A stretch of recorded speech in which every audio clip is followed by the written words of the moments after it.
ఇండియాలోనే అతిపెద్ద తాబేలు అరణ్యం నెల్లూరులో ఉందని ఇది మీకు తెలుసా? నెల్లూరు జిల్లా పడమటిపల్లె వద్ద ఉన్న పులికాట్ సరస్సు తీరంలో ప్రతి సంవత్సరం వేలాది తాబేలు గుడ్లు పెట్టేందుకు వస్తాయి. ఇది ఓలిన్ రిడ్లీ తాబేళ్లకు ప్రధాన కేంద్రంగా నిలుస్తుంది. నెల్లూరు అనే పేరు ఎలా వచ్చిందో మీకు తెలుసా? నెల్లు అంటే తెలుగులో బియ్యం.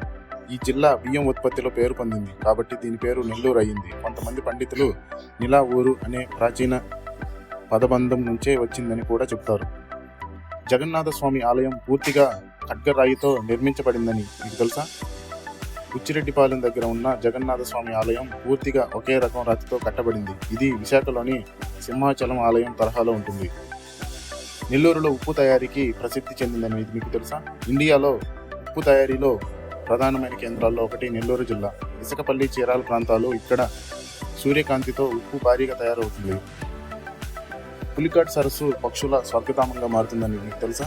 నెల్లూరు జిల్లాలోని పులికాట్ సరస్సు భారతదేశంలో 2వ అతిపెద్ద లగూన్ సరస్సు. ఇది నెల్లూరు, తమిళనాడు మధ్య ఉంటుంది. ప్రతి శీతాకాలంలో వేలాది విదేశీ పక్షులు, ఫ్లమింగోలు, స్టార్కులు ఇక్కడ నివాసం ఉంటాయి. ఇలాంటి మరిన్ని యూస్ఫుల్ కంటెంట్ కోసం మన ఛానల్ని సబ్స్క్రైబ్ చేసి, లైక్ చేసి, షేర్ చేయండి.